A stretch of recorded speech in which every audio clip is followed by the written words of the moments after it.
आपको समझाना चाह रहा हूँ, इधर के कंट्रीज नहीं रहेंगे, इधर के जो कंट्रीज हैं वो साउथ ईस्ट एशियन कंट्रीज हो जाएंगे।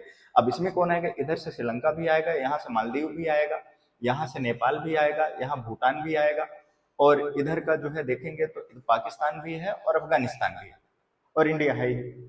ठीक है, तो मालदीव, श्रीलंका, बांग्लादेश, मालदीव, श्रीलंका, बांग्लादेश, नेपाल, भूटान, इंडिया, पाकिस्तान और अफगानिस्तान, ये सभी देश क्या है इसमें सदस्य देश हैं, जिसमें अफगानिस्तान बाद में ऐड हुआ है 2007 में, और बाकी उसके पहले फाउंडर मेंबर कंट्रीज थे। इसका यदि देखा जाए स्टेब्लिशमेंट कब माना जाता है तो 8 दिसंबर 1985 को, 8 दिसंबर 1985 को इसका एस्टेब्लिशमेंट माना जाता है, जो कि ढाका में बांग्लादेश में क्या हुआ था, इसका एस्टेब्लिशमेंट हुआ था। तो इसको एक हो सकता है कि ढाका घोषणा पत्र भी इसको जो है बोला जाता है, तो इसको आप जो है दिमाग में रखना कि हो सकता है किसके बारे में कह रहा है, तो सार्क के बारे में कह रहा है, क्योंकि ढाका में इसका पहली बार एस्टेब्लिशमेंट हुआ था, तो इसीलिए बोल रहे हैं। यहाँ से एक क्वेश्चन ये अच्छा बन सकता है। उसके बाद इसका जो हेडक्वार्टर है वो काठमांडू शिफ्ट कर दिया गया, काठमांडू नेपाल में अभी क्या है इसका हेडक्वार्टर है। और देखा जाए तो इसमें टोटल मेंबर कंट्रीज अभी कितने हैं, तो 8 है। कितने हैं, 8 है, अफगानिस्तान को मिला देने के बाद। रिसेंटली 2007 में अफगानिस्तान इसमें क्या है ऐड हुआ है, ये क्वेश्चन यहाँ से बन सकता है। और ये क्वेश्चन सीडीएस में जो बना है वो ये बना था कि कौन इसका फाउंडर मेंबर कंट्री नहीं, तो ये नहीं था। ठीक है, इतनी बातें यहाँ से क्लियर हो गई। तो इसका ऑब्जेक्टिव क्या है आपको पता होना चाहिए कि सार का ऑब्जेक्टिव क्या है। ऑब्जेक्टिव इसका सीधा सीधा है कि सदस्य देशों में जो भी सदस्य देश हैं, जो भी साउथ एशियाई कंट्रीज हैं, उनका जो आपस में संगठन इन्होंने बनाए हैं, तो उन सदस्य देशों में पीस को बढ़ाना यानी शांति को बढ़ाना, स्टेबिलिटी यानी स्थिरता को बढ़ाना, कल्चरल यानी सांस्कृतिक, इकोनॉमिक यानी आर्थिक, और इस तरीके से बाकी जितने भी कॉपरेशन है, मतलब समझ लीजिए कि सोशल भी जो संबंध है उनको क्या करना, आपस में बढ़ाना, एक दूसरे को सपोर्ट करना। ठीक है, इसका मेन ऑब्जेक्टिव यही है कि सदस्य देशों में इन सब चीजों को बढ़ाना।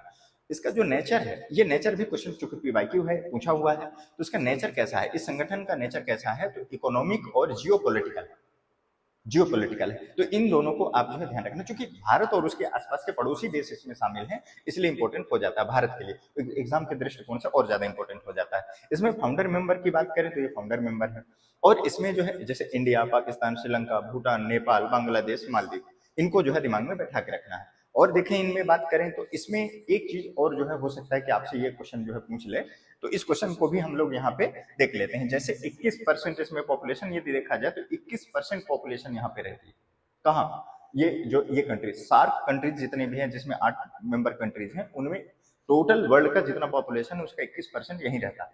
यदि हम बात करते हैं SAU यानी सार्क एशियाई जो यूनिवर्सिटी है, सार्क एशियन जो यूनिवर्सिटी है, उसका एस्टेब्लिशमेंट हुआ है सार्क देशों के लिए। तो इसका 2010 में एस्टेब्लिशमेंट हुआ था, न्यू दिल्ली इसका क्या है लोकेशन है जहां पे एस्टेब्लिश्ड है। ये क्वेश्चन मुझे लगता है कि आ सकता है। उसके बाद दूसरी बात करें तो इसमें SDF है, क्या है SDF का मतलब क्या है, सार्क डेवलपमेंट फंड। सार्क देशों के विकास के लिए एक वित्तीय संगठन संस्था बनाई गई है, जो कि क्या करेगी, सार्क देशों के डेवलपमेंट के लिए, सोशियो इकोनॉमिक डेवलपमेंट के लिए क्या करेगी, फंड देगी। जैसी जरूरत होगी सदस्य देशों में आपस में सहमति के बाद क्या होगा, ये फंड देंगे ताकि इनके डेवलपमेंट को बढ़ाया जा सके। तो इसका फुल फॉर्म ही है, SDF का फुल फॉर्म क्या है, सार्क डेवलपमेंट फंड, यानी सार्क देशों का जो विकास है, वित्तीय कोष है, उसके बारे में जो ये बात कर रहा है। 2010 में इसका भी क्या हुआ था, एस्टेब्लिशमेंट हुआ था। और थिम्पू भूटान इसका क्या है, थिम्पू भूटान में इसका क्या है, मुख्यालय है। ये क्वेश्चन भी मेरे हिसाब से इंपॉर्टेंट है। तो यदि हम टोटल सिनारियो की बात करते हैं तो इसमें कौन कौन सी चीजें आपको याद रखनी है, तो वैसे जितनी चीजें इसमें हमने मेंशन की हैं वो सब इंपॉर्टेंट है। इसमें कोई भी चीज ऐसी मेंशन ही नहीं किया जो आपके लिए इंपॉर्टेंट ना हो। पर मैं यदि बात करूं कि कहां से क्वेश्चन आ सकते हैं, तो सबसे पहला क्वेश्चन तो ये आपके डेट से ही वो लोग क्वेश्चन जो है बना सकते हैं। डेट को वो आपसे जो है पूछ सकते हैं, तो ये डेट आपको दिमाग में रखनी है। कब की है, 8 दिसंबर। और एक एग्जाम में तो सीधा सीधा पूछ लिया था कि इसका एस्टेब्लिशमेंट सार्क का जो है स्थापना दिवस कब है, तो 8 दिसंबर है।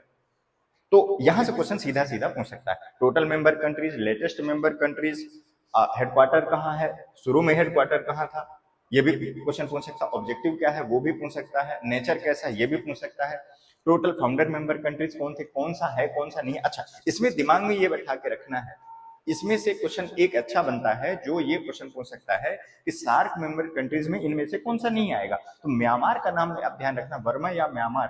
उसके बाद से जितने भी इधर के, जितने भी भारत के बाद इस साइड पे जितने भी कंट्रीज हैं, जितने भी कंट्रीज हैं, आप म्यांमार से उठा लीजिए, म्यांमार से उठाइए, यहाँ पे चाहे कंबोडिया हो, थाईलैंड हो, वियतनाम हो, मलेशिया हो, ये सिंगापुर हो, इस साइड के जितने भी कंट्रीज हैं इनको क्या बोलते हैं, साउथ ईस्ट एशियन कंट्रीज, जो कि इसमें नहीं आते। तो आप म्यांमार से कट करना शुरू कर देना और यहाँ से क्वेश्चन आता है।